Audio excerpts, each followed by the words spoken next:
మన్నైన నీవు నుపటి వలనే మన్నైపోతావు.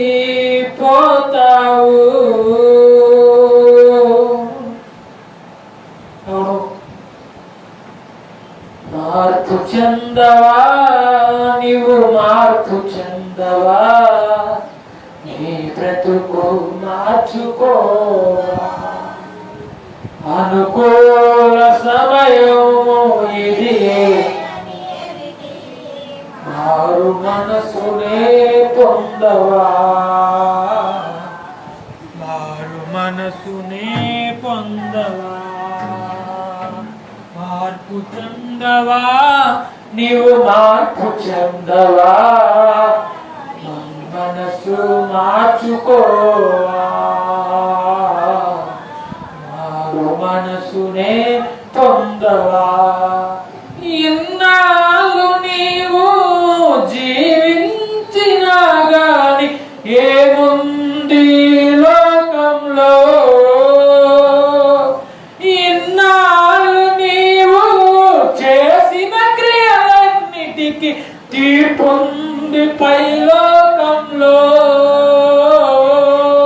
తీర్పు దినమునందున ఆయన ముందర నీకు నిలచే ధైర్యం నీకుందా. తీర్పు దినమునందున ఆయన ముందర నీవు నిలచే ధైర్యం ఉందా, నిలచే ధైర్యము నీకుందా. తల్లివి నీవే, నా తండ్రివి నీవే, తోడు నీవే, నా నీడ నీవే. నిన్ను పోలి ఎవరు లేరు, నా యేసయ్యా నీలాంటి, నా యేసయ్యా నీతో సమానమెవ్వరు. ఆకాశముకెక్కిపోయినా అక్కడను నీవున్నావు, ఆకాశముకెక్కిపోయినా అక్కడను నీవున్నావు. నేను పాతాళంలో పొందుకొనినా అక్కడను నీవున్నావు. నేను పాతాళంలో పొందుకొనినా అక్కడను నీవున్నావు. యేసయ్యా తల్లివి నీవే, నా తండ్రివి నీవే, తోడు నీవే. తల్లివి నీవే, నా తండ్రివి నీవే, తోడు నా నీడ నీవే. అమ్మయ్యా, ఆకాశానికి ఎక్కిపోయినా, చనిపోయి భూలోకంలో పాత పెట్టబడిన ప్రతి చోట అయా ఇదిగో ఆత్మస్వరూపిగా ఉన్నదేవా మీకు స్తోత్రాలు తండ్రి. ఇంతవరకు పాటల్లో మీరు మాకు సహాయం చేశారు తండ్రి. ధ్యాన కీర్తనలో వాక్య పరిచయలు మీరు తోడుగా ఉండండి. ఎవరైనా ప్రేరేపించబడిన వారిలో ఉండి ఎవరైనా ఒకరు ప్రార్థించండి త్వరగా.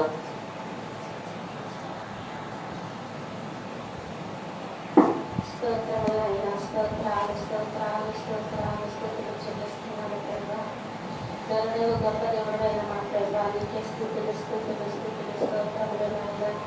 ఆయా గడిచినటువంటి నాయన విశ్రాంతి దినం నుంచి విశ్రాంతి దినం వరకు నాయన నీ బలిష్టమైన రెక్కల చాటున మమ్మల్ని ఎంతగానో భద్రపరిచావు ప్రభా. ఈ మంచి వాతావరణాన్ని ఇచ్చిన తండ్రి నీకు స్తుతులు స్తోత్రములు చెల్లిస్తున్నాం నాయన. ఆయా మాకు ఇచ్చినటువంటి తలాట్లను బట్టి నా ప్రభా నేను స్తుతించేనా కీర్తించేనా ప్రభా. మీరు మహిమపరచబడి ఉన్నారు దేవా, నీకే స్తుతులు స్తోత్రములు నాయన. ఆరాధనకు యోగ్యుడానికి స్తోత్రాలు నా ప్రభా. ఆరాధనకు నాయన నమ్మదగిన వాడానికి స్తోత్రాలు నా ప్రభా. మమ్మల్ని నడిపిస్తున్న విధానానికి నీకు లెక్కలేని స్తుతులు స్తోత్రములు చెల్లిస్తున్నా ప్రభా. మాకందరికీ నాయన ఆరోగ్యాన్ని, ఆయుష్కాలాన్ని, ఆహారాన్ని, సమస్తాన్ని అనుగ్రహించిన ప్రభా. నీ సన్నిధిలో చేయ ప్రభా నీకు స్తుతించే భాగ్యాన్ని కల్పించిన ప్రభా నీకు స్తోత్రాలు చెల్లిస్తూ ఉన్నావు నా ప్రభా.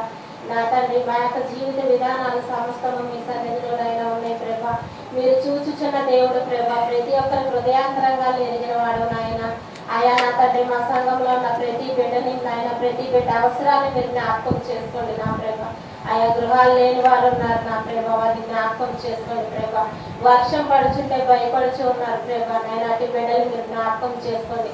మంచి గృహాలను దయచేయమని అడుగుతున్నాను నా ప్రేమ. ఆయా అప్పుల బాధల్లో ఉన్న బిడ్డలు ఉన్నారు ప్రేమ, వారి అప్పుల నుంచి విడుదల దయచేయమని అడుగుతున్నాను తండ్రి. నీ స్తోత్రాలు ఆయన. మా ప్రతి అవసరత నేను అడక్క మునిపే తీర్చే దేవాన్ని స్తోత్రాలు అయినను ప్రేమ. నీ సన్నిధిలో ప్రార్థించిన నేను నీ ఆలకిస్తానన్న దేవుడు నా ప్రేమ. అనారోగ్యంగా ఉన్న వారు ఉన్నారు ప్రేమ, అటు బిడ్డలు మీరు జ్ఞాపకం చేసుకోండి. అనేక రకమైన సమస్యల్లో ఉన్నవారు ఉన్నారు ప్రేమ, ఆ సమస్యల నుంచి విడిపించేవాడు నీవేనైనా. మా దిక్కు నీవే నా ప్రేమ, మా కోట మా కొండ అయి ఉన్నవాడా నీ స్తోత్రాలైనా. ఈ లోకంలోనైనా మేము ఎవ్వరిని ఆశించడం లేదు ప్రేమ, పరలోకమందున మా తండ్రి నిన్ను మాత్రమేనైనా మేము అడుగుచున్నాం ప్రేమ. నాయన మమ్మల్ని అయినా మీ బిడ్డలుగా చేసుకున్నారు ప్రేమ, అట్టి అధికారాన్ని బట్టి అడుగుతున్నాం తండ్రి. మా అవసరతలు తీర్చండి, మా అక్కర్లు తీర్చండి ప్రేమ, మా సమస్యల నుంచి మాకు విడుదల దయచేయమని అడుగుతున్నాను ప్రేమ. తండ్రి నీ స్తోత్రాలు నా ప్రేమ. సేవకులు నడిపించుకొచ్చిన విధానానికి స్తోత్రములు నాయన.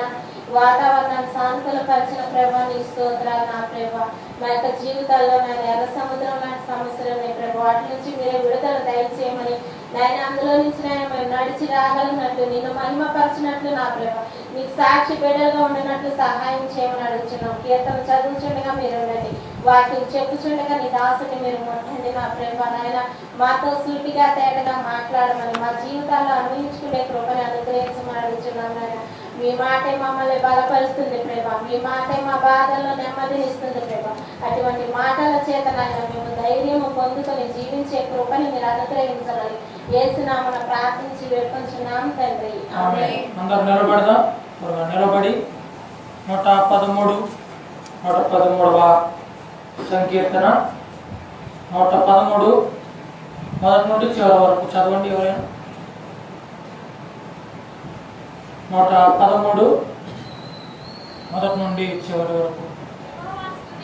యెహోవాను స్తుతించుడి, యెహోవా సేవకులారా స్తుతించుడి, యెహోవా నామమును స్తుతించుడి.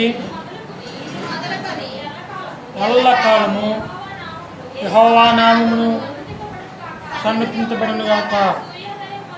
సూర్యోదయం మొదలుకొని సూర్యాస్తమయం వరకు యెహోవా నామము, యెహోవా అన్ని జనులందరి ఎదుట మహోన్నతుడు. ఆయన మహిమ ఆకాశ విశాలమున వ్యాపించి ఉన్నది. ఉన్నతమందు ఆసీనుడై ఉన్న మన దేవుడైన యెహోవాను పోలి ఉన్నవాడెవడు? ఆయన భూమి ఆకాశములను కూడా అనుగ్రహించుతున్నాడు. ప్రధానులతోనూ తన ప్రజల ప్రధానులతోనూ వారిని కూర్చుండబెట్టుటకై ఆయన నేల నుండి దరిద్రులను లేవనెత్తువాడు. పెంటకు బల మీద నుండి పైకెత్తువాడు. ఆయన కులాలుగాను తల్లిగాను చేయును. యెహోవాను స్తుతించుడి. దేవుడు ఈ పరిశుద్ధ వాక్యాన్ని మన వెనుకల్లో దీవించి ఆశీర్వదించును గాక. ఆమేన్.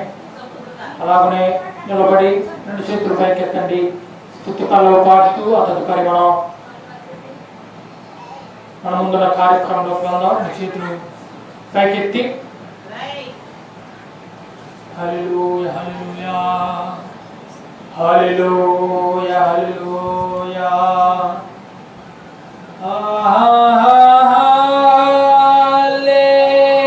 హల్లెలూయా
మహిషు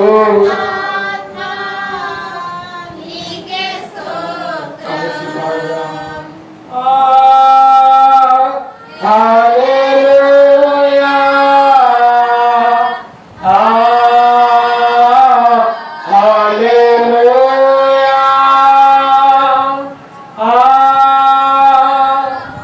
హల్లెలూయా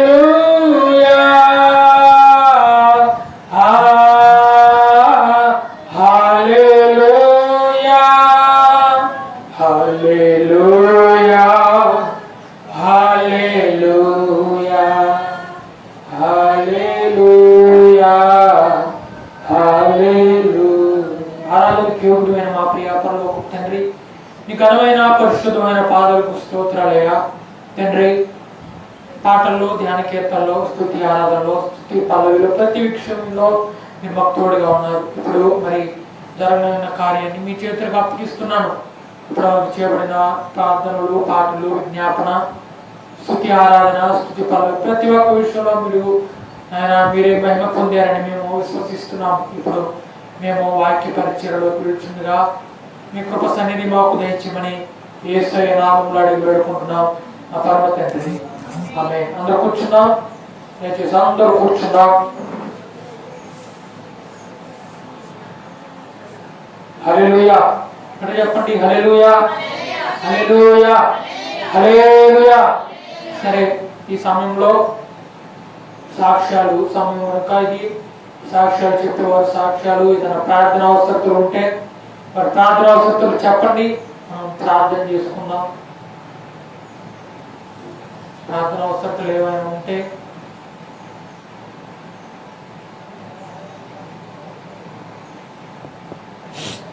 ఉన్నారా? ఎవరైనా?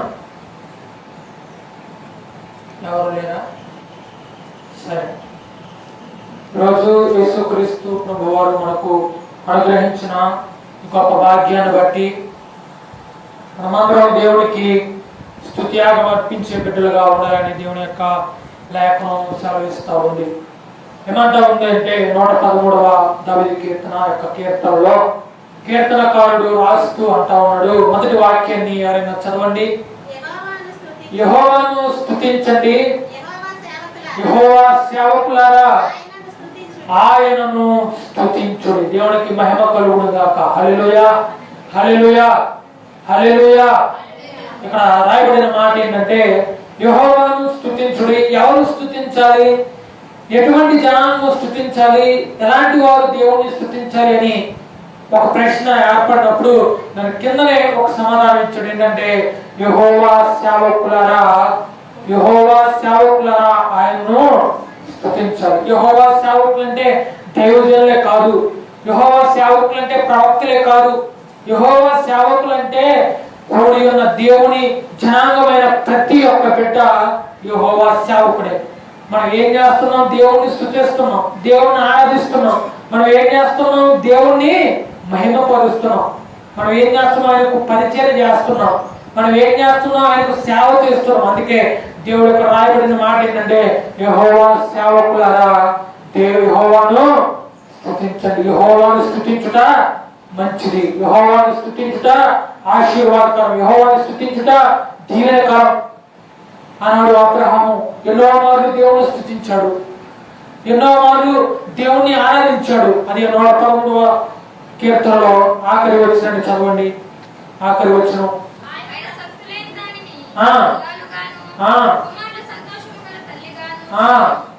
చేయను.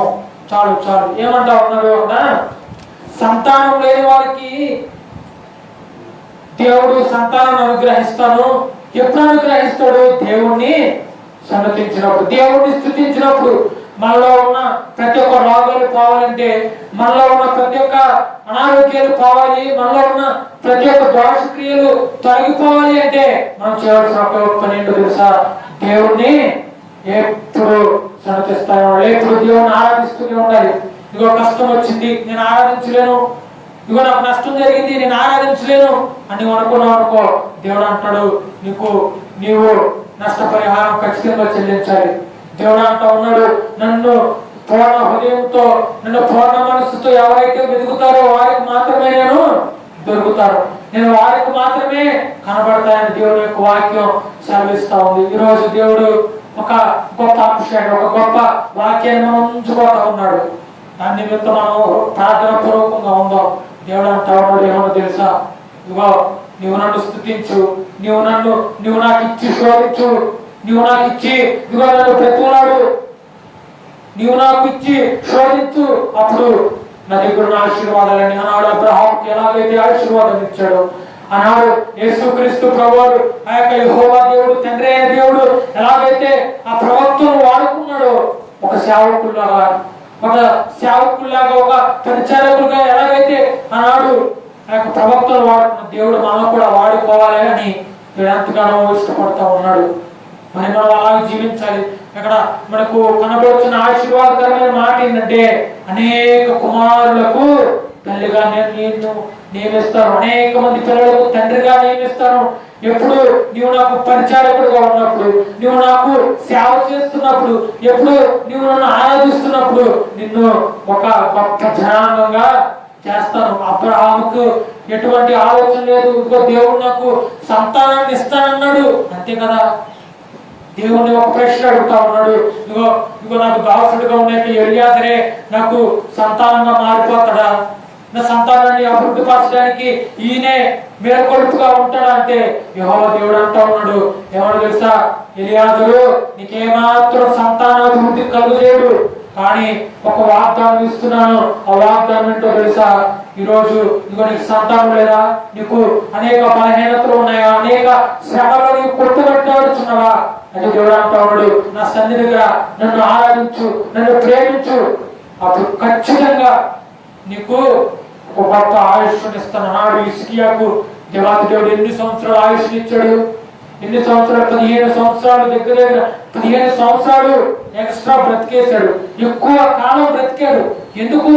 దేవుడిని అడుగుతున్నాడయ్యా, నీ సన్నిధిలో నేను ఏం పాపం చేశాను, నీ సన్నిధిలో అసలు నిన్ను ఎంతగా ఆరాధించాను, ఎంతగా నిన్ను మహిమపరిచాను, ఎందుకయ్యా నాలో ఇదిగో ఈ యొక్క చెడు పురులను పుట్టించావు, ఎందుకయ్యా నాకు ఈ అనారోగ్యం ఇచ్చావు అని దేవుణ్ణి ప్రశ్నిస్తా ఉన్నాడు. ఎందుకు? ఆయన నీతిగా బ్రతికాడు, ఆయన యథార్థంగా దేవుని ఎదుట ఆయన ఆరాధించడు, అందుకే ఆ యొక్క ప్రశ్న దేవుణ్ణి వేయగలుగుతున్నాడు. నీవు ఈనాడు ఆ యొక్క ప్రశ్న వేయగలుగుతున్నావా? నీవు పరిశుద్ధంగా జీవించగలుగుతున్నావా? దేవుని యొక్క లేఖనం సెలవిస్తా ఉంది, నేను పరిశుద్ధుని కనుక మీరు పరిశుద్ధులై ఉండాలి. నేను ఎటువంటి పాపం లేని వాడిని కనుక మీరు, మానవ సహజం, మనం పాపం చేస్తాం, మీరు పాపం చేస్తారు, అయినా సరే మీరు పాపం చేయకుండా ఉండడానికి ప్రయత్నించడని దేవుని యొక్క లేఖనం మనకు సెలవిస్తూ ఉంది. మనం ఇది చిన్న మాటలు మనం జ్ఞాపకం చేసుకుంటున్నాం. మరి వాక్య సందేశంలోకి వెళ్ళే ముందు దేవుడు అడుగుతూ ఉన్నాడు, నీవు దేవుడిని ఎట్టి రీతిగా ఆరాధిస్తున్నావు? నీవు ఒక సేవకుడిగా ఆరాధిస్తున్నావా, లేక నామకార్థమైన క్రైస్తవుడుగా మిగిలిపోతున్నామా? దేవుడు అంటా ఉన్నాడు ఒక మాట, ఏంటో తెలుసా, ఇదిగో నన్ను ఆరాధిస్తున్నావు అనుకో, నువ్వు నన్ను ప్రేమిస్తున్నావు అనుకో, నీవు ఖచ్చితంగా ఒక ఆశీర్వాదం ఇస్తాను. ఈరోజు ఈ యొక్క జూలై 11వ తారీఖు 2021 7వ మాసంలో దేవుడు మనల్ని ఉంచాడు అంటే ఏమో తెలుసా, మనం ఎంతో మంది ఆరాధిస్తున్నాం, ఎంతో మంది ఇంకా ఆరాధించాలి. ఆయనకు ఈ ఆరాధన సరిపోవడం లేదు. ఈ మందిరంలో ఒక గొప్ప మహిమ కార్యాలు ఒకప్పుడు జరిగాయని విన్నామే. ఒకప్పుడు ఇదిగో దైవజనులు ప్రసంగం, దైవ సందేశం అందిస్తుంటే అందరూ ఆత్మ చేత నింపబడేవారు అని మనం విన్నామే. మరి అలాంటి కార్యాలు ఎందుకు జరగడం లేదు? ఎందుకో తెలుసా, దేవుణ్ణి మనం యథార్థంగా ఆరాధించడం లేదు. దేవుని సేవకుల మీద, దేవుని యొక్క సేవకుల మీద మనం లోబడి జీవించడం లేదు. ఈరోజు దేవుడు యొక్క వాక్యం సెలవిస్తున్న మాట ఎందుకు తెలుసా, యెహోవాను స్తుతించండి, అప్పుడు మనకు సంఘ క్షేమాభివృద్ధిని, దేవుడు మన ఈ యొక్క కుటుంబ క్షేమాభివృద్ధిని మనకు దేవుడు దయచేయడానికి సిద్ధంగా ఉన్నాడు. 11వ తారీఖు దేవుడు మాట్లాడుతున్న మాట ఏంటో తెలుసా, ఇగో నీకు ఆశీర్వాదం కావాలా, నీకు దీవెన కావాలా, అయితే నా సన్నిధికి రా, నన్ను ఆరాధించు. చిన్న ప్రార్థన చేసుకున్నాం, ఆ తదుపరి వాక్య పరిచయంలోకి వెళ్దాం. ఒకసారి ఈ వాక్యం వినే ముందు ఈరోజు దేవుడు ఒక అంశాన్ని మన మధ్యలోకి తీసుకొచ్చాడు. ఆ అంశం పేరు పరిశుద్ధంగా ఎలా జీవించాలి, ఎలా ఉండాలి అనే ఒక అంశాన్ని గురించి ఈరోజు మనం తెలుసుకోబోతున్నాం. తల వంచండి, చిన్న ప్రార్థన చేసుకుందాం. చిన్న ప్రార్థన చేసుకొని వాక్య పరిచయంలోకి వెళ్దాం. మరి ఇంకెవరైనా ఒకరు ప్రార్థన చేయండి త్వరగా. చిన్న ప్రార్థన మొహమాటపడదు, అసలు సిగ్గుపడదు. దేవుని సన్నిధిలో చిన్న ప్రార్థన చేయండి. మనం దేవుని యొక్క లేఖనంలోకి వెళ్ళిపోదాం.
ఆమేన్.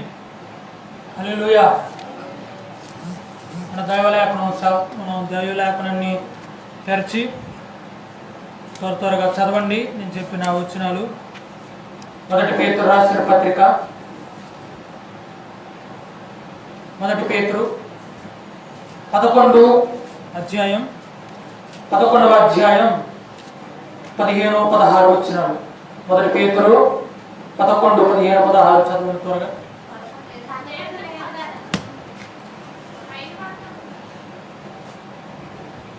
సారీ క్షమించండి. లేవీకాండం 11వ అధ్యాయం. లేవీకాండం 11వ అధ్యాయం 44వ వాక్యం చదవండి.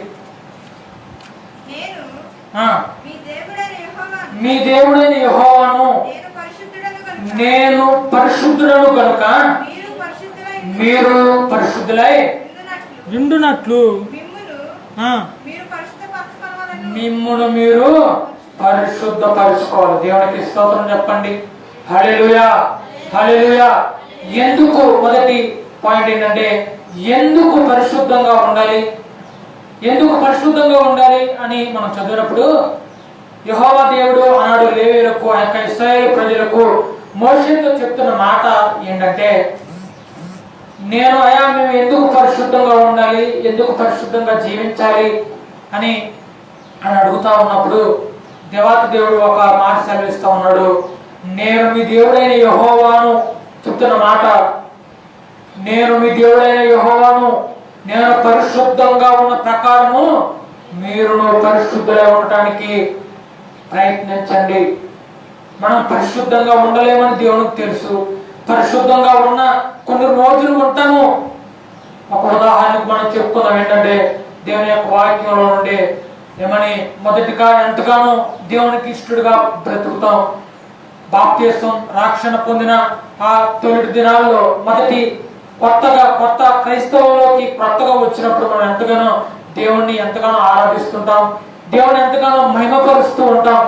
కానీ ఎప్పుడైతే మన యొక్క క్రైస్తవ్యం పాతగా మారుతూ ఉందో, ఎప్పుడైతే రోజులు గడుస్తూ ఉన్న కొద్దీ, నెలలో గడుస్తున్న కొద్దీ ఏమవుతూ ఉంటుంది, మన యొక్క క్రైస్తవం ఏమవుతూ ఉంటుంది, మన పరిశుద్ధత తగ్గిపోతూ ఉంటుంది.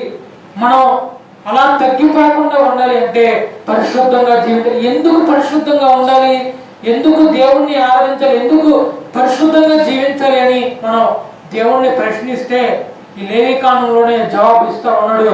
నేను పరిశుద్ధుని కనుక మీరందరూ పరిశుద్ధులై ఉండును గాక. హల్లెలూయా, హల్లెలూయా చెప్పండి గట్టిగా, హల్లెలూయా. దేవుని యొక్క లాభం సెలవిస్తా ఉంది. ఏమన్నా తెలుసా, మీరు పరిశుద్ధంగా ఉండాలి. ఎందుకు పరిశుద్ధంగా ఉండాలి? ఇదిగో పలానా వారు పరిశుద్ధంగా ఉండడం లేదు కదా, వారు దేవుని ఆరాధిస్తున్నారు, వారు పాపాలు చేస్తున్నారు, వారు ఎన్నో అతిక్రమ దోషక్రియలు చేస్తున్నారు. వారు దేవుని సన్నిధిలోకి వస్తున్నారు. వారు పాపాలు చేస్తూనే దేవుని సన్నిధిలో ఉండి ఎలాగనే ఆరాధిస్తున్నారు. ఆరాధించకూడదా? ఆరాధించు. మీ స్వేచ్ఛ మీది. దేవుడు అంటా ఉన్నాడు, మీరు ఉంటే చల్లగానే ఉండండి, వెచ్చగానే ఉండండి. మీరు లోకంలో బ్రతికితే లోకంలో బ్రతుకు. సంఘానికి వస్తే సంఘంలో ఎలా ఉండాలో అలాగే ఉండు. సంఘంలోకి వచ్చిన వారు ఎలా ఉండాలి? పరిశుద్ధమైన జీవితం కలిగి ఉండాలి. సంఘానికి వస్తున్నాము, ఏదో పాటలు పాడుతున్నాము, ఆరాధనలో ఉంటున్నాం అంటే సరిపోదు, కానీ మనలో పరిశుద్ధమైన జీవితం ఉండాలని దేవుడి పేరు మీ అందరికీ సెలవిస్తా ఉన్నాను. మనం ఇందాక చదువుకున్నాం కదా 113వ సంకీర్తనలో అక్కడ చెప్తున్న మాట, పరిశుద్ధంగా ఉంటే ఏమవుతుంది? దేవుడి మాట వింటే ఏమవుతుంది? మనకు ఆశీర్వాదాలు వస్తాయి. మనకు అనేకమైన మేలు దేవుడు చేయడానికి సంసిద్ధంగా ఉన్నాడు. ఇక్కడ లేవీయులకు, ఆ యొక్క ఇశ్రాయేలు ప్రజలకు దేవుడు ఒక వాగ్దానం ఇచ్చాడు. ఎందుకు ఇచ్చాడు? నిర్గమకాండంలో ఆ యొక్క 12వ అధ్యాయం 20వ అధ్యాయం మొదటి 3 వచనాలు ఒకసారి చదవండి. నిర్గమకాండం 20వ అధ్యాయం 2-3 వాక్యాలు చదవండి. అక్కడ కనబడుతుంది ఎందుకు దేవుడు నేనే దాసుల గృహమైన ఐగుప్తు దేశములో నుండి మిమ్మల్ని వెలుపలకు తీసుకొచ్చాను, నేను తప్ప వేరొక దేవుడు మీకు ఉండకూడదు. అక్కడ కాపండి, ఏమంటా ఉన్నాడు? నేను తప్ప వేరొక దేవుడు మీకు ఉండకూడదు. ఎందుకంటా ఉన్నాడు? ఇశ్రాయేలు అక్కడ 2వ వాక్యంలో రాయబడిన మాట, నేనే మీ దేవుడైన యెహోవాను, నేనే మీ దేవుడైన యెహోవాను. ఎందుకంటా ఉన్నాడు? మిమ్మల్ని ఆ యొక్క బానిసత్వం బ్రతుకులో నుండి మిమ్మల్ని స్వేచ్ఛగా బ్రతికే స్వాతంత్రతో నేను మీకు ఇచ్చాను. అందుకే మీరు నన్ను ఆరాధించాలి, అందుకే మీరు పరిశుద్ధంగా జీవించాలి. ఎందుకు పరిశుద్ధంగా జీవించాలి? ఎందుకు పరిశుద్ధంగా ఉండాలంటే దేవుని యొక్క లేఖనం సెలవిస్తుంది. మిమ్మల్ని తెలుసా, మిమ్మల్ని బానిసల్లో నుండి, బానిస బ్రతుకు నుండి ఆ శిలువకు అయిపోయి వేలాడి దేవుడు మనను లోకంలో నుండి మనను వేరుపరిచి ఆ యొక్క గాఢాంధకార చీకట్లో నుండి నిత్యమైన నిత్య ఉద్యోగంలోకి మనం నడిపించడానికి యేసయ్య వస్తే మనమంటాం, అయ్యో నేను రాను, ఇదిగో నాకు లోకమే నచ్చింది, నాకు లోకమే స్వేచ్ఛనిస్తుంది. ఈనాడు అనేక మంది లోకానికి అలవాటు పడిపోయారు. అనేకమైన విచార కార్యాలు చేస్తూ, అనేకమైన పాపరహితమైన కార్యాలు చేస్తూ దేవుని సన్నిధికి వస్తూ ఉన్నారు, పాపాలు చేస్తూనే ఉన్నారు. మరి ఇలాంటి వారికి ఏమాత్రం పరలోకం దక్కదు. ఎందుకు? మనం పరిశుద్ధంగా ఉంటేనే దేవుని యొక్క వాక్యం సెలవిస్తుంది. యేసయ్య పరిశుద్ధుడు. ఆయన అంటూ ఉంటాడు కదా, ఇదిగో నాలో ఏదైనా పాపం ఉందని మీరు ఎవరైనా రుజువుపరచగలరా? ఆ యొక్క పొంతు పిలాతు దగ్గర ఆ యొక్క యోధా జనాంగం మధ్య అడుగుతున్నాడు ఒక ప్రశ్న. ఏమన్నా తెలుసా? నాలో పాపం ఉందని, నాలో దోషక్రియలు ఉన్నాయని, నాలో పాపం చేశాను, నేను ఇంతమందిని పాపం చేశాను, ఇలాగ పాపం చేశాను, దోషక్రియలు చేశానని మీరు ఎవరైనా చెప్పగలరా? అలాంటి ధైర్యం మనకు ఉందా? అలాంటి పరిశుద్ధత మన జీవితంలో ఉందా?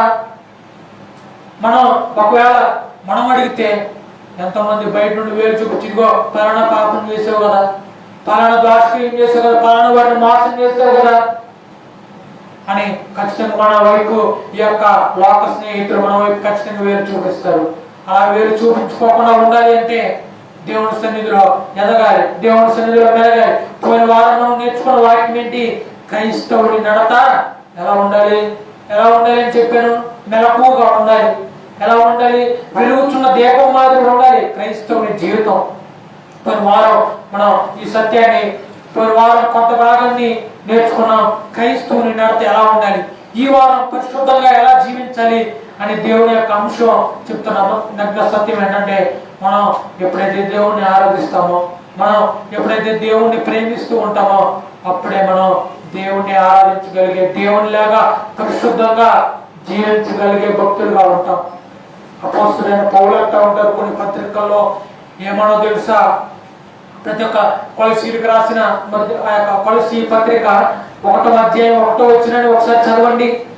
కొలసీలకు రాసిన పత్రిక 1వ అధ్యాయం 1వ వాక్యం చదవండి.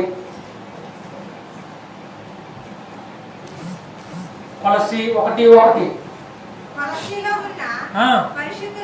పరిశుద్ధులకు అనగా క్రీస్తునందు సహోదరులకు దేవుని చిత్తము వలన క్రీస్తు యేసు అపోస్తలుడైన అపోస్తలుడైన పౌలును పౌలును సహోదరుడైన తిమోతియను తిమోతియను శుభమని చెప్పి శుభమని చెప్తూ రాస్తూ ఉన్నాడు. అదే ఎఫెసీయులకు రాసిన పత్రిక 1వ అధ్యాయం 1వ వాక్యం తీయండి.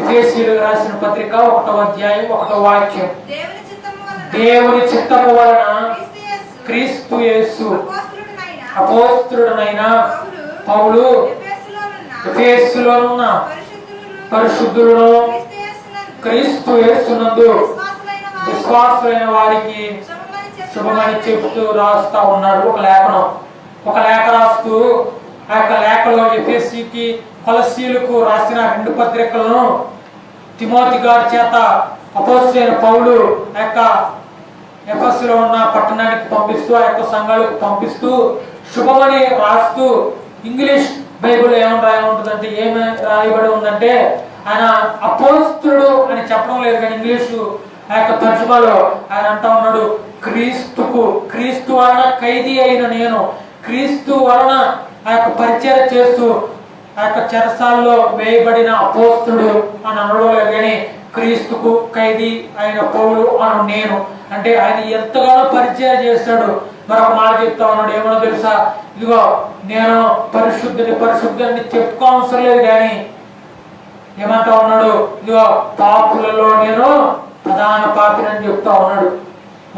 మనం ఎప్పుడు ఒకటి అనుకుంటాం, ఇదిగో నేనే మంచిగా ఉండాలి, నేను బాగుండాలి, నా కుటుంబం బాగుండాలి, నా గురించి నా కుటుంబం గురించే ప్రార్థన చేసుకుంటా, నా గురించే నా సహోదరుల గురించి నా తల్లిదండ్రుల గురించే నేను పట్టించుకుంటా అంటే పనవదు. కానీ దేవుడు ఒక మాట చెప్తా ఉన్నాడు, నీవు ఎంతమంది కొరకు ప్రార్థన చేస్తున్నావు, ఎంతమందిని నీవు సువార్త చెప్పి దేవుని సన్నిధిలోకి నడిపించావు. అనేక మంది దైవ సేవకులు, అనేక మంది విశ్వాసులు ఉన్నారు. వారు చెప్తున్న గొప్ప సత్యాలు ఏంటో తెలుసా, వారు చెప్తూ వారి యొక్క అనుభవాల నుండి వారు చెప్తున్న మాటలు ఏంటో తెలుసా, ఇదిగో నేను ఇంతమందిని దేవుని సన్నిధిలోకి మార్చాను అంటే ఎప్పుడు మార్చగలను, దేవుని సన్నిధిలోకి ఎప్పుడు క్రీస్తులోకి వారిని తేగలం అంటే పరిశుద్ధంగా జీవించినప్పుడు మాత్రమే. దేవుడు మన నుండి ఎందుకు స్తుతి పొందాలి? ఎంతో మంది దేవదూతలు ఉన్నారు కదా, పరలోకంలో ఆయనకి కొడతలేని దేవదూతలు, కోట్లాది దేవదూతలతో ఆయన స్తుతి నొందుతూ ఉన్నాడు. కానీ మన నుండి ఎందుకు స్తుతి కోరుకున్నాడు? ఎందుకో తెలుసా, ఆదామును చేస్తూ అంటాడు, ఆదామును చేయకముందు త్రియేక దేవుడైన యెహోవా దేవుడు అంటా ఉంటాడు, ఏమో తెలుసా, ఇదిగో నా స్వరూపంలో నేను మానవుని సృష్టించాలి, ఇదిగో నా ఊపిరి ఆయనకు ఓడాలి, ఎందుకో తెలుసా ఆయన పరిశుద్ధంగా నేను చూడాలి అని దేవుడు ఆ మాటను సెలవించుకుంటూ ఆయన మనసులో అనుకుంటూ ఆ యొక్క ఆదామును సృష్టిగా చేస్తే, ఒక మానవ సృష్టిగా మొదటి వాడుగా చేస్తే ఆయన ఏం చేశాడు, భార్య మాట విన్నాడు. ఏదేనో వనంలో నుండి, ఆ పరిశుద్ధమైన తోటలో నుండి, ఆ యొక్క గొప్ప ఆ ఏదేనో తోటలో నుండి బయటకు త్రోసివేయబడ్డాడు. ఎందుకు? పరిశుద్ధంగా జీవించలేకపోయాడు. మరి యేసు ఆ యొక్క దేవాది దేవుడు ఆది కాలంలో ఆదామునే అలా త్రోసివేస్తాడే. ఎందుకు తోసాడు? ఒకే ఒక్క తప్పు చేశాడు. ప్రతి ఒక్క విషయం ఆయన పాటిస్తున్నాడు, కానీ ఒకే ఒక్క తప్పు చేశాడు. ఏంటది? తినవద్దు అన్న పుణ్యుని తిన్నాడు, బయటకు త్రోసివేయబడ్డాడు. నీవు ఒకవేళ దేవుడు ఇదిగో పలానా కార్యం చేయొద్దమ్మాయి, పలానా కార్యం చేయొద్దమ్మాయి, ఇదిగో ప్రియ సహోదరి, ప్రియ చెల్లి, తమ్ముడు, ఈ కార్యం చేయొద్దు, నువ్వు లోక ప్రేమలో పడవద్దు, లోక స్నేహాలు నీకు అనవసరం అబ్బాయి అంటే నువ్వు లోక ప్రేమలో పడ్డావా? నువ్వు లోకస్తుల్లో చేరిపోయావా? నువ్వు పలానాది చూడొద్దురా, ఇదిగో సెల్ ఫోన్లో ఇదిగో ఎన్నో కార్యక్రమాలు జరుగుతుంటాయి, అది చూడొద్దురా దేవుడు అనుకుంటే, దేవుని సేవకుడు అనుకుంటే నువ్వు చూస్తున్నావు. అయితే దేవుడు అంటున్నాడు, నిన్ను దేవుని నోటి నుండి ఉమ్ము వేస్తాను అన్నాడు. ఆదాముని ఎలాగైతే ఏదో తోటలో బయటికి నెట్టేశానో, ఎలాగైతే త్రోసివేశానో, అలాగే ఖచ్చితంగా మన దేవుడు త్రోసివేస్తాడు. ఇది భయపెట్టడానికి చెప్తున్న మాట కాదు, దేవుని యొక్క ఆత్మ చేత ఇదిగో ఈ యొక్క వాక్యం, ఈ యొక్క లేఖను సెలవిస్తున్న మాట ఏంటంటే పరిశుద్ధంగానే జీవించాలి అని అన్నాడు. ఆ యొక్క ఇశ్రాయేలు ప్రజలు పాపం చేస్తూ, అనేకమైన దోషక్రియలు చేస్తూ, కొన్ని వందల సంవత్సరాలు ఆ యొక్క దాస్యం అనే ఐగుప్తు కాడి కింద ఆ యొక్క అనేకమైన వెట్టి చాకిరి పనులు చేస్తూ, ఆ యొక్క అనేకమైన చెరసాల్లో బందీలుగా ఉంటున్న ఆ యొక్క ఇశ్రాయేలును దేవుడు విడిపిస్తే వారు ఏం చేస్తూ ఉన్నారు? ఎన్నో గొప్ప కార్యాలు చూశారు. ఎర్ర సముద్రాన్ని 2 పాయలుగా చేయడం చూశారు. కానీ వారు ఏం చేస్తున్నారో తెలుసా? ఎప్పుడైతే సీనాయి పర్వతం దగ్గరకు వచ్చారో వారు దేవుని మర్చిపోయారు. వారిని తీసుకొచ్చిన దేవుని సేవకులు మర్చిపోయారు. విగ్రహాన్ని ఆరాధిస్తున్నారు. ఏమన్నాడు తెలుసా? మోషే గారు ఏమన్నాడు తెలుసా? హెబ్రీయులుగా ఉన్న వారందరూ నా పక్కకు రండి, మిగతా వాళ్ళందరినీ చంపేమని, హతమార్చేసేమని ఒక ఆజ్ఞ జారీ చేశాడు. అందరినీ చంపేశాడు. మరి ఆనాడు మరో దేవుని యొక్క మాట వినలేదని, దేవుని యొక్క చిత్తానికి లోపడలేదని ఆయన మొదటి సంతానం, ఆ యొక్క ఐగుప్తు దేశంలో ఉన్న ప్రతి ఒక్క మగ సంతానాన్ని, మొదటి ప్రథమ ఫలాన్ని ఆయన ఏం చేశాడు తెలుసా? తుడి చేశాడు. నేల మీద నుండి ఆయన ప్రాణాన్ని తీసేసుకున్నాడు. మరి ఆనాడు 10 తెగుళ్ళు వచ్చి తట్టుకున్న ఆ యొక్క ఇశ్రాయేలు ప్రజలు, ఆ యొక్క ఐగుప్తు ప్రజలు అలా ఉంటే మరి ఈనాడు ఒక తెగులకే అల్లాడిపోతున్నామే. ఒక తెగులు రావడం వల్లే మనం ఎంతగో భయక్రాంతులు అయిపోతున్నామే. మరి ఒకవేళ ఆ యొక్క మిగిలిన 9 తెగులు కూడా దేవుడు మన మీదకి రప్పిస్తే మన జీవితం ఏమైపోతుంది? మనం ఒకవేళ పరిశుద్ధంగా జీవిస్తే యోబు అంటా ఉంటాడు కదా, ఇదిగో అన్ని దేవుడే ఇచ్చాడు, అన్ని దేవుడే తీసుకున్నాడు. ఏమంటా ఉన్నాడు యోబు గారు? ఏమంటారు తెలుసా? నా శరీరం కుళ్ళిపోయినా, ఇదిగో నా దేహం మొత్తం కురుపులతో నిండినా, ఒక మాట అంటున్నాడు, అన్ని ఇచ్చిన తండ్రి అన్ని తీసుకెళ్ళిపోయాడు, అందుని బట్టి దేవునికి స్తోత్రం అంటున్నాడు. మనకు బాధ వచ్చినప్పుడు దేవుని ఆరాధించడం కాదు, మనకు బాధ వచ్చినప్పుడు పరిశుద్ధంగా ఉన్నట్టు నటించడం కాదు. దేవుని యొక్క లేఖనం సెలవిస్తుంది, ఎల్లప్పుడు దేవుని యొక్క ఆనందించాలి. అపోస్తలుడైన పౌలు చెప్తా ఉన్నాడు, పరిశుద్ధంగా ఉండండి. పరిశుద్ధంగా ఉంటే ఏమవుతుంది? ఆశీర్వాదాలు మనకు వస్తాయి. పరిశుద్ధంగా ఉంటే ఏమవుతుంది? దేవుని యందు ఆనందించే భక్తులుగా ఉంటాం. రెండవ పాయింట్ కూడా మనం చూద్దాం. ఏంటంటే అది ఏముంటుంది, ఏమవుద్ది పరిశుద్ధంగా ఉంటే? పరిశుద్ధంగా జీవించామనుకోండి ఏమవుతుంది అనే రెండో పాయింట్ మన లేఖనాలు తెరచి ఒక వచనాన్ని చదువుదాం. హెబ్రీయులకు రాసిన పత్రిక, త్వరగా తెరవండి. హెబ్రీయులకు రాసిన పత్రిక 12వ అధ్యాయం 4వ వాక్యం. హెబ్రీ 12:4 వాక్యం. మీరు ఆ పాపంతో పాపముతో పోరాడుటలో పారాడుటలో రక్తము కారినంతగా ఆ ఇంకా ఆ దాన్ని ఎదిరింపలేదు. ఆ మరియు నా కుమారుడా ఆ ప్రభువు చేయు శిక్షను తృణీకరించకుము. ఆయన గద్దించినప్పుడు ఆ విసుకకుము. విసుకకుము. ఇక్కడ చాలమ్మా, ఇక్కడ రాయబడిన మాట ఏంటంటే మనకు పరీక్ష పెడతాడు దేవుడు. యేసే మనకు ఒక పరీక్షను ఇస్తాడు. ఎంతవరకు నిలబడగలరు, ఎంతవరకు దేవుని సేవిస్తారు, ఎంతవరకు నన్ను ఆరాధించే బిడ్డలుగా మిగిలిపోతారు సంఘంలో అని దేవుడు ఎన్నో పరీక్షలు పెట్టి ఉంటాడు కదా. మన అనుభవాలను చెప్పొచ్చు. చిన్నప్పటి నుండి ఎన్నో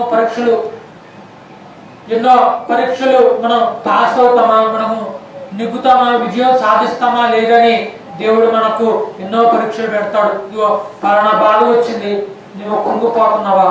పలానా అనారోగ్యం వచ్చింది, అయ్యో నా జీవితం ఏంటి ఇలా అయిపోయింది, ఎవరికి రాని అనారోగ్యం నాకు వచ్చిందేంటి, ఎవరికి లేని ఆ యొక్క బలహీనత నాకు ఎందుకు వచ్చిందని నీవు కుమిలిపోతున్నావా? అయితే ఈ వాక్యాన్ని విను. ఆయన అంటా ఉన్నాడు, నువ్వు ఏమాత్రం దేవుని దూషించొద్దు అన్నాడు. యోగు గారి భార్య అంతా ఉంది, ఏమన్నా తెలుసా, ఇదిగో ఎంతగా నిన్ను దేవుడు హింసిస్తున్నాడే, ఎంతగా నీకు ఆ యొక్క శరీరం మీద ఆ కురుపుల బాధ పెట్టాడే, ఎందుకు ఇంకా దేవుని ఆరాధిస్తున్నావు, ఎందుకు ఇంకా దేవుణ్ణి మహిమపరుస్తున్నావు, ఎప్పుడు దేవుడు దేవుడు దేవుడు అంటా ఉన్నావు, ఎందుకు ఒక్కసారి దేవుడు దూషించి చచ్చిపోరాదు? ఆయన ఎరిగాడు దేవుడి యొక్క మహిమ ఏంటో, ఆయన ఎరిగాడు దేవుడి యొక్క పరిశుద్ధత ఏంటో, ఆయన ఎరిగాడు దేవుని యొక్క ఆశీర్వాదాలు.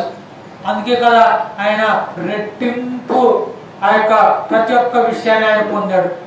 పొలంలో కానీ, ఆ యొక్క పశువులో కానీ, గొర్రెల్లో కానీ ప్రతి ఒక్క విషయంలో ఆయన ఏం చేయగలిగాడు? రెట్టింపు ఆశీర్వాదాన్ని పొందగలిగాడు. ఆయనకి ఇదిగో నాకు ఇలాగ అనారోగ్యం వచ్చింది, నా ఒకటి నిండా కుప్పులు వచ్చేసినాయి, నేను దేవుణ్ణి ఆరాధించను అనుకుంటే ఆయన ఖచ్చితంగా నరకానికి వేయబడి ఉండడేమో. ఈనాడు నీవు కూడా అయ్యో ఇంత బాధ నాకు ఎందుకు వచ్చింది, ఇదిగో దేవుడు నా పక్షాన లేడే అని నువ్వు అనుకుంటున్నావా? ఒక చిన్న ఉదాహరణ చెప్తారు. ఏంటంటే ఒక సహోదరుడు ఇలాగనే ఆ యొక్క సముద్రం ఆ రేవున ఆ యొక్క చివరి భాగంలో నడుచుకుంటూ వెళ్తా ఉన్నప్పుడు అప్పటి వరకు దేవుడు ఆయనతో నడుస్తూ ఉన్నాడంట. దేవుని అడుగుజాడలో ఆయన వెళ్తా ఉంటే కొంత దూరం వెళ్ళేసరికి అక్కడ ఒక ముళ్ళ కంచి ఏర్పడింది. అక్కడ ముళ్ళ కంచి ఉన్నప్పుడు ఆయన ఏం చేశాడంటే యేసయ్య ఆ యొక్క సహోదరుణ్ణి ఆయన యొక్క భుజస్కంధాల మీద ఎత్తుకొని నడుస్తూ ఉంటే ఈ యొక్క సహోదరుడు అన్నాడు, ఈ యొక్క యువకుడు ఏమన్నాడు తెలుసా? అయ్యో చూసావా, ఇక నాకు బాధ వచ్చిందని, ఇగో ఎదురుగా ఆ యొక్క గొప్ప నాకు ఇబ్బంది ఎదురైందని, ఆ ముళ్ళ కంచి వచ్చిందని దేవుడు నన్ను వదిలేసి వెళ్ళిపోయాడు అని అంటున్నాడు. ఎంతవరకు సబం, ఎంతవరకు న్యాయం అది? అప్పుడు దేవుడు అంటున్నాడు, మరే పిచ్చోడా, నేను నిన్ను వదిలేదు, నీ చేయి వదలలేదు, నిన్ను నా భుజ స్కంధాల మీద ఎత్తుకున్నాను. అందుకే నీకు ఆ బాధ తెలియడం లేదు. ఆ బాధ అంతా నేను భరిస్తూ, ఆ బాధ ఆ యొక్క వేదనంతా నేను భరిస్తూ నీకు స్వేచ్ఛనిచ్చాను రా, నీకు స్వాతంత్రాన్ని ఇచ్చాను రా అని దేవుడు ఆ యొక్క సహోదరుడితో చెప్పినప్పుడు ఆయన దేవుడి సన్నిధిలో బాధపడుతూ ఆయన క్షమాపణ అడిగాడు. అవును, ఈనాడు మనం ఈ సంఘంలో కూడి ఇలాగ ఆరాధిస్తున్నామంటే, ఇలాగ దేవుణ్ణి సన్నిధిలో ఉండి సంతోషంగా దేవుణ్ణి ఆరాధించగలుగుతున్నామంటే ఎంతమందికి లేదు? ఈ యొక్క గొప్ప ధన్యత లేదు. సంఘాల్లో కూడుకొని ఇలాగ మైకల్లో ఇదిగో మంచిగా ప్రసంగాలు వేయడానికి ఏమాత్రం ధన్యత లేదండి. ఈరోజు దేవుడు ఎందుకు అనుగ్రహించాడు? ఏదో నన్ను కోరుకుంటున్నాడు. అవును, ఆనాడు సిలువలో దేవాతి దేవుడు సిలువలో వేలాడుతూ అని అంటూ ఉన్నాడు. అంత బాధలో కూడా వాడిని ఏమాత్రం దూషించడం లేదు. ఆయన పరిశుద్ధుడు కదా, ఆయన పరిశుద్ధతను ఎంతవరకు కాపాడుకున్నాడు? ఆయన ప్రాణం విడిచేంత వరకు దేవుడు యేసయ్య ఒక్కడే ఆయన పరిశుద్ధతను కాపాడుకున్నాడు. దేవుడు అంటూ ఉన్నాడు, ఎవరు తెలుసా? ఆయన్ని హింసించిన వారిని, ఆయన్ను శపించిన వారిని, ఆయన్ని హింసించి వ్యాధులకు గురి చేసిన వారందరినీ ఒక మాట అంటూ ఉన్నాడు, అయ్యా వీరిని క్షమించు. పరిశుద్ధంగా జీవించినప్పుడు మొదటిగా ఏమొస్తుంది? ఆశీర్వాదం కలుగుతుంది. రెండవది పశ్చాత్తాపం కలుగుతుంది, క్షమాపణ గుణం కలుగుతుంది. యెషయా గ్రంథం 6వ అధ్యాయం త్వరగా తీయండి. యెషయా గ్రంథం 6వ అధ్యాయం 3వ వాక్యాన్ని చదవండి. సైన్యములకు అధిపతియగు యెహోవా పరిశుద్ధుడు, పరిశుద్ధుడు, పరిశుద్ధుడు, సర్వలోకమైన మహిమతో నిండి ఉన్నది అని గొప్ప స్వరముతో గాఢ ప్రతికారములు చేస్తుండరి. చాలు, ఏమంటా ఉన్నాడండి ఇక్కడ? ఆయన పరిశుద్ధుడు, పరిశుద్ధుడు, పరిశుద్ధుడు అని వేవేల కోట్లాది దోతలతో కొనియాడబడుచున్న పరమ తండ్రి అంటా ఉన్నాడు. మనం పరిశుద్ధంగా జీవిస్తే ఆయనలాగా ఎలాగైతే ఆ యొక్క పరలోక రాజ్యంలో చేరి మనం ఒకవేళ పరిశుద్ధంగా జీవించలేకపోతే నరకంలో నుండి స్తుతి ఆరాధన చూస్తూ ఎంతో కుమిలిపోతాం. అయ్యో ధన్యత నాకు లేదే, అయ్యో సేవకుడు చెప్పినప్పుడు నేను ఈ మాట వింటే బాగుండేదే, అయ్యో పరిశుద్ధంగా జీవించుంటే బాగుండేదే, అయ్యో లోకంలో కలిసిపోకుండా ఉండుంటే బాగుండేదే అని అప్పుడు ఆలోచించడం కన్నా ఇప్పుడు ఈరోజు దేవుడి సన్నిధిలో మోకరించి నీవు దేవుడు ఒక మాట్లాడు. ఏంటో తెలుసా? అయ్యా ఆ యొక్క పరిశుద్ధమైన జీవితం నాకు కూడా దయచేయి, అయా లోకం నుండి విముక్తి దయచేయ, అయా నీ ఆత్మ నాలో ఉంచాయా, అయా ఇక పరిశుద్ధంగా జీవించడానికి కావలసిన ప్రతి ఒక్క జీవితాన్ని, ఆ యొక్క పరిశుద్ధమైన జీవితాన్ని నాలో దయచేయ, నా మనసు మార్చేయ అని నీవు పిలవగలిగితే నీవు పొందుతున్న ఆ యొక్క గుణం ఏంటో తెలుసా? ఆయన పరిశుద్ధుడు, పరిశుద్ధుడు, పరిశుద్ధుడు, సర్వలోకమైన మహిమతో నిండుకోవాలి. మన యొక్క హృదయం ఆయన మహిమతో నిండుకోవాలంటే మనం ఏం చేయాలో తెలుసా? పరిశుద్ధంగా జీవించాలి. యేసయ్య గారు ఒక పాట రాస్తూ ఉన్నాడు కదా, ఏమని? త్రియేక దేవుడైన యెహోవాను కెరూబులు సెరాఫులు, కెరూబులు సెరాఫులు నిత్యము ఆరాధించుదురు. త్రియేక దేవుడైన యెహోవాను పరిశుద్ధుడు, అతి పరిశుద్ధుడు అని గాన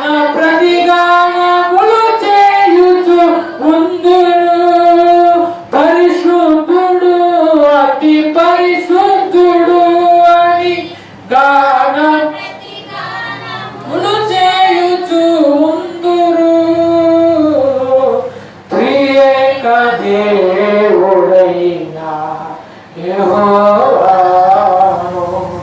కెరూబులు సెరాకులు, కెరూబులు సెరాకులు నిత్యము ఆరాధించుదురు. దేవునికి స్తోత్రం కలుగును గాక. హల్లెలూయా. ఏమంటా ఉన్నాడు? కెరూబులు సెరాకులు పరిశుద్ధుడు పరిశుద్ధుడు పరిశుద్ధుడని ప్రతిగానాలు దేవునికి చెల్లిస్తా ఉన్నాడు. అలాంటి జీవితం నీవు కోరుకుంటున్నావా? యెషయా భక్తుడు రాస్తా ఉన్నాడు. ఆయన ప్రవచనం ద్వారా ఆయన దర్శనంలో చూస్తూ ఆ యొక్క ప్రవచన గ్రంథంలో రాస్తూ ఉన్న మాట ఏంటంటే ఏమంటా ఉన్నాడు? పరిశుద్ధుడు. ఆయన్ని దేవుణ్ణి ఎలా ఆరాధిస్తున్నారు? ఆ యొక్క దేవదూతలు, కెరూబులు సెరాపులు మికాయేలు ప్రతి ఒక్క దేవదూతలు ఆ యొక్క సమూహం ఏం చేస్తా ఉన్నారు? ఆయన్ని పరిశుద్ధుడు అని ఎప్పుడు వారి నోటంట స్థుతి వస్తుంది. మరి ఆనాడు దేవుణ్ణి ఆరాధించే ఒక దూత దేవుణ్ణి ఇదిగో ఒక రెక్క ఆమె ఆడిస్తే కొన్ని ఎన్నో కొత్త గొప్ప సంగీత నాదాలు వినిపడాయంట. కానీ ఆ యొక్క దూత ఏం చేసింది? అక్కడ లూసిఫర్ ఏం చేసిందో తెలుసా? దేవుని సన్నిధి నుండి భూలోకానికి త్రోయబడింది. ఎందుకు త్రోయబడింది? దేవుని కంటే పైన దేవుడు పరిశుద్ధుడు కదా, ఉంటే ఆయన కింద ఉండాలి. ఆమె ఏమనుకుందో తెలుసా? ఆ యొక్క దేవదూత ఏమనుకుందో తెలుసా? ఆయన కంటే పైన ఒక సింహాసనం ఏర్పరచుకోవాలి అని చిన్న ఆలోచన వచ్చిందంటే దేవుడు ఏం చేశాడు తెలుసా? పైనుండి కిందకి త్రోస్తాడు, పైనుండి కిందకి ఆమె నెట్టేశాడు. అప్పుడు ఏమైందో తెలుసా? అది ఇక్కడికి వచ్చేసి ఆ సైతానుగా మారిపోయి దురాత్మగా మారిపోయి ఈ లోకంలో సంచరిస్తూ లోకానికి చీకటిని ఏర్పాటు చేసింది. చివరిగా చిన్న మాట చూసి మనం ముగించుకుందాం. మొదటి మాట ఏమన్నాం? ఎందుకు పరిశుద్ధంగా ఉండాలి అని నేర్చుకున్నాం. రెండవది పరిశుద్ధంగా జీవిస్తే ఏమవుతుంది అని నేర్చుకున్నాం. మూడో వాక్యం చెప్పి ముగిస్తాను. మనం ఒకసారి 1 పేతురు 2వ అధ్యాయం 9వ వాక్యాన్ని చదవండి. 1 పేతురు 2:9. నేను చీకటిలో నుండి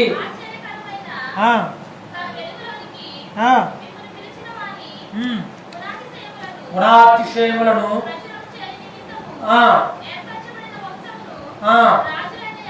రాజులైన యాజక సమూహముగా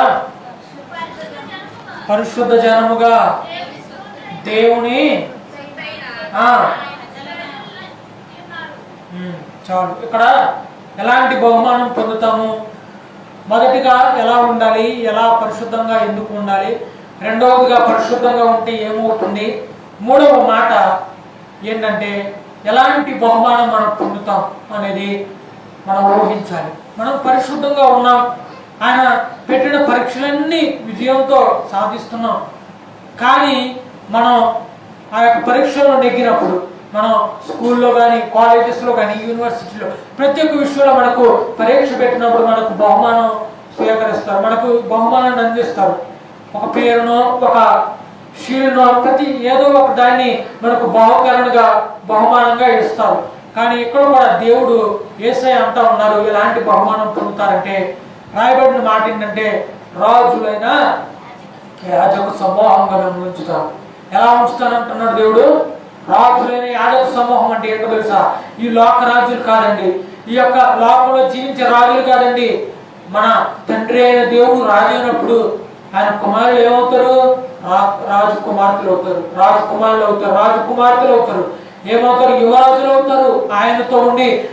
ఆయనతో ఉండి లోకాన్ని పాలించే గొప్ప ధన్యత ఒక క్రైస్తవుడికి మాత్రమే ఉంది. చప్పట్లు కొట్టండి గట్టిగా, చప్పట్లు కొట్టండి గట్టిగా.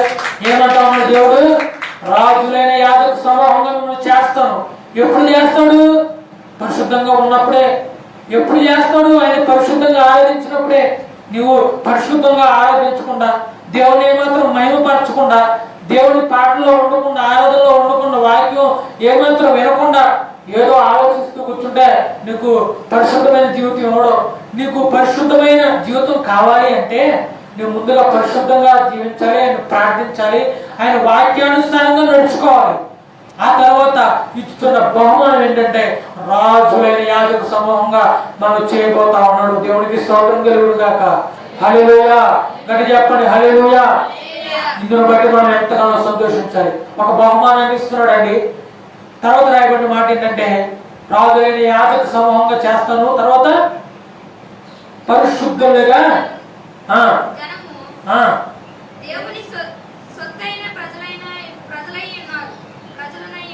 చాలు ఆపండి. పరిశుద్ధ జనాంగ చేస్తాను, దేవుని సొత్తు, నా సొత్తు అనబడే పేరును మీకు ఇస్తాను అంటున్నాడు.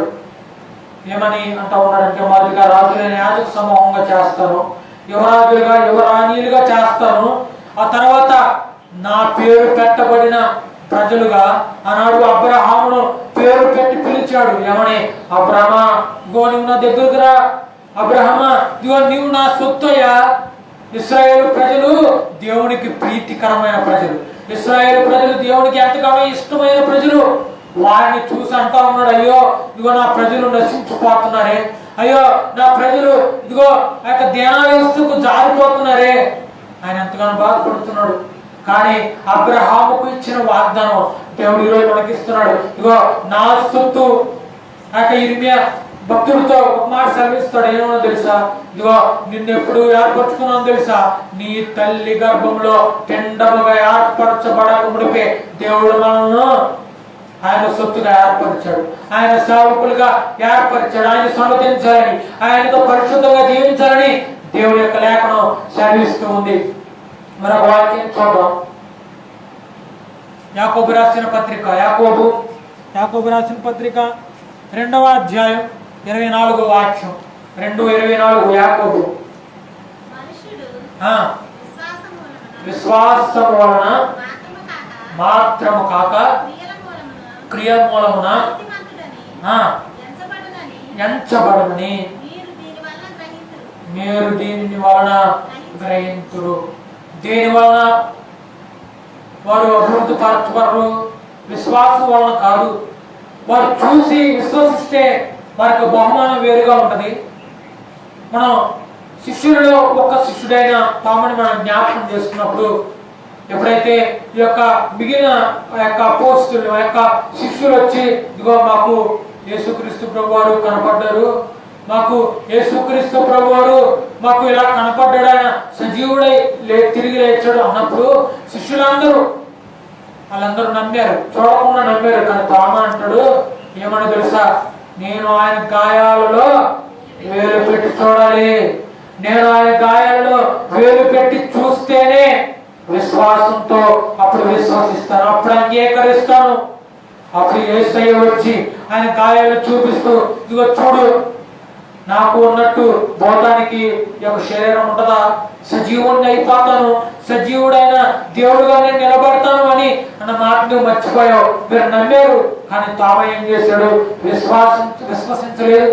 ఆయనకు ఇదిగో అనుమానం పొందాడు, అనుమానంగా జీవించాడు తామా. అప్పుడు అంటా ఉన్నాడు, ఇదిగో వినుట వలన విశ్వాసం కలుగుతుంది. వారు ఏం చేశారు? మిగతా శిష్యులు విన్నారు, విశ్వాసం చూపించారు. కానీ తామే ఏం చేశారు? విశ్వాసం చూపించలేదు. నువ్వు పరిశుద్ధంగా జీవిస్తున్నావు. ఒక మాట కనపడతా ఉంటుంది, మనకు విశ్వాసం ఉంటే ఈ కొండలే సముద్రంలో పడమంటే పడుతుంది అని ఒక వృద్ధాప్యంలో ఉన్న ఒక తల్లి గారు విన్నారంట. ఒక ఉదాహరణ చెప్తారు. అప్పుడు వింటే ఆమె రోజు వారి యొక్క ఇంటి ఎదురుగా ఉన్న ఆ యొక్క కొండను చూస్తూ ఒక 4 రోజులు ఉపవాస కూడికి పెట్టుకుంది. ఉపవాస ప్రార్థనలు జరిపించుకుందామని దైవ సేవకులతో చెప్పింది. దైవ సేవకులు ఉపవాసంతో వచ్చారు. ఆ తల్లి గారి ఇంటి ముందు పెద్ద కొండ ఉంది. ఏమో బైబిల్ చదువుతుంది, బాగా చదువుతుందంట. ఆమె అనుకునే ఇగో ఆనాడు యేసు ప్రభు చెప్తేనే అలాగే వెళ్ళి పడింది కదా, విశ్వాసం ఉంటే నేను చెప్పిన పడద్దని ప్రతిరోజు ప్రార్థన చేస్తుంది. గంటకు ఒకసారి వెళ్ళి ఆ కొండ నుండి వస్తుంది, ప్రార్థన చేస్తుంది. గంటకు ఒకసారి వెళ్ళి ఆ కొండ నుండి వస్తుంది, ప్రార్థన చేస్తుంది. గంటకు ఒకసారి వెళ్ళి ఆ కొండ నుండి వస్తుంటే ఏమైంది? ఆ కొండ కదలడం లేదంట. అసలు ఆ కొండ చిన్న రాయి కూడా వీళ్ళు అవతల పట్టడం లేదంట. అప్పుడు అనుకుంది 3 రోజులు ఉపవాస కూడుకులేని ఎంతగానో దైవజనులు ఎంతగానో ప్రార్థన చేస్తున్నారు, ఎంతగా ఆత్మపూర్ణులే ప్రార్థన చేస్తున్నారు. ఒకవేళ ఆ కార్యం జరిగేదేమో, కానీ ఏమో అనుమానం మొదలైంది. ఏమంటా ఉంది, నాకు తెలుసు, నాకు ముందే తెలుసు ఈ యొక్క కొండ పడదని, ఈ కొండ తొలగిపోదని నాకు ముందే తెలుసు. మరి ముందు తెలిసినప్పుడు ఎందుకు ప్రార్థన చేయాలి? ముందు తెలిసినప్పుడు ఎందుకు దేవుడు ప్రశ్నించాలి? ఎందుకు దైవజనులు ఉపవాసంతో ఉంచాలి? ఖాళీ కడుపుతో దైవదాసులు ఎందుకు ఉంచాలి? ఈనాడు ఒక మాట జ్ఞాపకం చేసుకుంటే, ప్రియ సహోదరి సహోదరుడా, నువ్వు దేవుడి సేవకుడికి ఉపవాసం ఉండు అని చెప్తున్నావు, నువ్వు దేవుడి సేవకుడికి ప్రార్థన చేయని చెప్తున్నావు, కానీ నీలో విశ్వాసం ఉందా? నీలో పరిశుద్ధత ఉందా? నువ్వు దేవుడి సేవకుడికి చెప్పావు, అయ్యా ఇదిగో ఈ కార్యం గురించి ప్రార్థన చేయండి, అయ్యా ఇదిగో మా కుమారు గురించి ప్రార్థన చేయండి, మా కుమార్తె గురించి ప్రార్థన చేయండి, ఇదిగో మా భర్త మారిని ప్రార్థన చేయండి అని నువ్వు అడిగినప్పుడు నువ్వు కూడా విశ్వాసంతో ప్రార్థన చేయాలి. కానీ మనం ఎంత ప్రార్థన చేసినా దేవుడు సమాధానం కొంత ఆలస్యం చేస్తాడు. ఆలస్యం వెనుక గొప్ప కార్యాలు చేస్తాడు అని దేవుడు లేకుండా సెలవిస్తుంది కదా. దేవుడు అంటూ ఉంటాడు, నువ్వు ఒకవేళ ఇంత విశ్వాసంతో ప్రార్థన చేసి ఆఖరిలో నీవు అనుమానంగా మారిపోయావు అనుకోండి, ఎందుకు ప్రార్థన చేయడం? నువ్వు ఎంతగానో ప్రార్థన చేస్తున్నావు, ఇదిగో నా భర్త మారాలి, నా భార్య మారాలి, ఇదిగో నా పిల్లలందరూ దైవ సన్నిధిలో ఉండాలి, నువ్వు ప్రార్థన చేస్తున్నావు, మంచిది. కానీ నీలో విశ్వాసం లేకుండా, మొదటిలో ఉన్న విశ్వాసం చివరి వరకు లేకపోతే ఎందుకు ఆ ప్రయోజనం? ఆ యొక్క ప్రార్థనకు ప్రయోజనం ఏముంది? దేవుడు అడుగుతాడు, నువ్వు ప్రార్థన చేసావు, ఓకే, నువ్వు ప్రార్థన చేస్తూ ఉపవాసం ఉన్నావు, ఏం కాదు, మంచిదే. కానీ నువ్వు విశ్వాసం కోల్పోయావా? నువ్వు పరిశుద్ధతను కోల్పోయావా? దేవుడిని ఖచ్చితంగా నెట్టివేస్తాడు. జాగ్రత్త. దేవుడి మీద అపనిందలు వేయొద్దు, దేవుడి మీద ఇదిగో అబంధాలన్నీ వేయొద్దు. ఇదిగో దేవుడికి నాకు తెలుసు దేవుడు చేయడని, మరి ఎందుకు చేయడం ప్రార్థన? దేవుడు తెలుసు, ఇదిగో నాకు తెలుసు ఉండే నా హృదయంలో, మీ హృదయంలో ఆలోచన ఉంది కాబట్టి దేవుడు నిజంగా కార్యాలు చేయలేదు. దేవుడు కొంత ఆలస్యాన్ని చేస్తాడు. ఇక అబ్రహాముకి ఎన్ని సంవత్సరాలకు పుట్టారండి పిల్లలు? కొన్ని సంవత్సరాలు దేవుడిని నమ్ముకున్న 10, 15, 20 సంవత్సరాలకి దేవుడు కుమారుని ఇస్తే ఆయన అప్పటి వరకు విశ్వాసం కలిగి ఉండి విశ్వాసులకు తండ్రి అని పేరు పొందాడు. మీరు నమ్మి విశ్వాసం నుంచి మీరు ప్రార్థన చేశారంటే ఖచ్చితంగా మీరు కోరుకున్న ప్రతి ఒక్క ప్రార్థన అవసరత మీరు పరిశుద్ధంగా చేయండి. ఖచ్చితంగా దేవుడు మీకు జవాబు ఇవ్వకపోతే నన్ను ఎందుకో తెలిసి మాట చెప్తున్నాను. ఇదిగో దేవుడి సన్నిధిలో ఉండి ఒక వాగ్దానం చేసిన దేవుడు నమ్మదగిన వాడు కనుక వాగ్దానాన్ని నెరవేరుస్తాను. నేను మనుషుల వలె మాట తప్పును. నీకు ఒక వాగ్దానం ఇచ్చానా? ఈ సంవత్సరంలో ఇదిగో నిన్ను అభివృద్ధి పరుస్తాను, నిన్ను ఆశీర్వదిస్తాను అని ఒక వాగ్దానం దేవుడు ఇచ్చాడు అనుకోండి. మనకు వాగ్దాన పత్రికల్లో ఖచ్చితంగా ఇదిగో రేపు మరొక సంవత్సరం రాబోతుంది అనగా ఇదిగో అంతకు ముందు సంవత్సరం ఒక నిమిషం ముందైనా నీ జీవితంలో ఖచ్చితంగా దేవుడు ఒక గొప్ప కార్యాన్ని చేయను ఉద్దేశించినాడు. దేవుడికి స్తోత్రం కలుగును గాక. హల్లెలూయా, హల్లెలూయా చెప్పండి గట్టిగా, హల్లెలూయా.